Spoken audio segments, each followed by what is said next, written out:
Hello friends, welcome in target teaching school.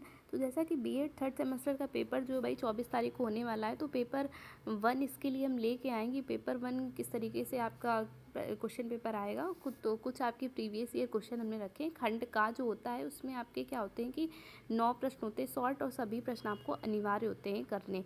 तो पहला प्रश्न जो है वो अंतर्द्वंद के प्रकार लिखने थे। तो सबसे पहले हम उसके बारे में लिख देंगे, फिर उसके प्रकार, कार्य अंतर्द्वंद और संबंधात्मक अंतर्द्वंद, फिर प्रक्रिया अंतर, फिर लास्ट में आपको ये भी लिख देना है कि ये इस तरीके से, ठीक है। फिर अगला प्रश्न क्या दिया था, अगला प्रश्न दिया था कि कक्षा कक्ष प्रबंधन में शिक्षक की क्या भूमिका है। तो इसके बारे में लिखिए, थोड़े पॉइंट्स बना दीजिए। आपको क्वेश्चन पूरे करके आने, पेपर नहीं छोड़ना है बिल्कुल भी, ठीक है। भले आप उसको एक पेज में लिखें शॉर्ट, ठीक है, एक से कम भी हो जाए भाई। ऊपर सेक्शन डाल दिया, ये सब डाल दिया, जब आप पेपर टाइम पे लिखेंगे तो प्रैक्टिस है, ठीक है। उत्तर संख्या सी जो हो गई, उसमें विद्यालय प्रबंधन के मुख्य कार्य लिखने थे। तो पहले विद्यालय प्रबंधन क्या है वो लिखा, फिर इसके, ठीक है, फिर ये इस प्रकार से विद्यालय प्रबंधन के कार्य आ गए। फिर हमने उत्तर संख्या डी देखा, उसमें लोकतंत्रीय पर्यवेक्षण के बारे में पूछा गया है। तो लोकतंत्रीय पर्यवेक्षण क्या है, तो उसके बारे में लिखा गया भाई, ठीक है।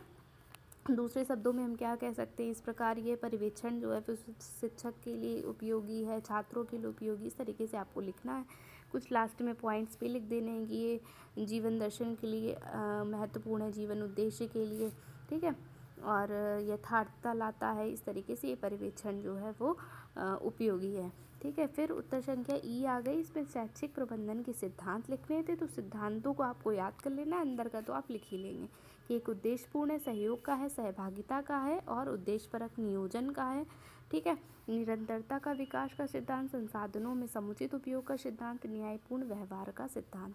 इसी से लॉन्ग आ जाएगा तो और डिस्क्रिप्शन में कर देना है, आपको थोड़ा और ज़्यादा रख कर देना है, ठीक है, डिस्क्राइब। फिर उत्तर संख्या एफ आ गई, जिसमें शैक्षिक प्रशासन और शैक्षिक पर्यवेक्षण में अंतर बताना है, ठीक है। ये व्यापक होता है और ये सीमित होता है। इसका संबंध मानवीय व भौतिक दोनों से, इसका केवल मानवीय तत्वों से। इस प्रकार से आपको शैक्षिक प्रशासन और शैक्षिक पर्यवेक्षण में अंतर को भी डिस्क्राइब कर देना है। फिर क्या है कि भाई अगला प्रश्न ये आ गया कि विद्यालय में शैक्षिक प्रशासन की ऐतिहासिक पृष्ठभूमि लिखनी है। तो इस प्रकार से ये तो प्रश्न आप कुछ कर ही लेंगे अपने मन से, बस इनकी एक बार आप रीडिंग लगा दीजिए, ठीक है। एक दो बार इन क्वेश्चन को पढ़िए, और ये प्रीवियस ईयर में पूछे गए क्वेश्चन ही रखे गए हैं, ठीक है। उत्तर संख्या एच में शैक्षिक नेतृत्व के बारे में, इससे काफ़ी प्रश्न आपके पास फंस जाएंगे। देखिए ज़रा, आप इसको करके देखिए, फिर आप पेपर में देखिए, ठीक है। फिर क्या है, शैक्षिक नेतृत्व को डिस्क्राइब करिए। शैक्षिक नेतृत्व से आप क्या समझते हैं, तो शैक्षिक नेतृत्व होता क्या है वो लिखा। फिर किम्बाल के यंग के अनुसार हमने डेफिनेशन लिख दी, ठीक है। फिर किसी भी हम शिक्षण संस्थान का उदाहरण दे के दे देंगे किस तरीके से शैक्षिक नेतृत्व किया जा सकता है, ठीक है। फिर अगला प्रश्न आपका ये आ गया, उत्तर संख्या आई, जिसमें संप्रेषण और संप्रेषण की विशेषताएं लिखनी थी। तो पहले हम लिखेंगे संप्रेषण होता क्या है, फिर मिलेट क्या कहते हैं, संप्रेषण के बारे में ये लिख दिया। अब एक दो ये लिख देना है कि हाँ इनके अनुसार ये कहा गया, ठीक है। फिर संप्रेषण की हमने विशेषताएं, संप्रेषण के घटक लिख दिए पॉइंट्स बना के, ठीक है। जिससे आपने भाई पॉइंट्स बना दिया ना, तो टीचर को समझ में आता है कि हाँ बच्चे को आता है, ठीक।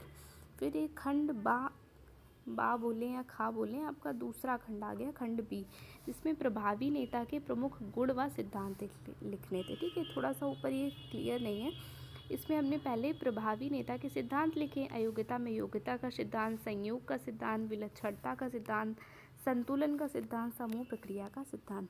फिर आप ये लिख दो कि उपरोक्त वर्णन से ये स्पष्ट है कि नेता बनाने के लिए ये सब सिद्धांत उपयोगी हैं, ठीक। फिर प्रभावी नेता के सामान्य गुण, ये 2018 में, 2020 में और 2023 में 3 बार ये क्वेश्चन पूछा गया है, ठीक है।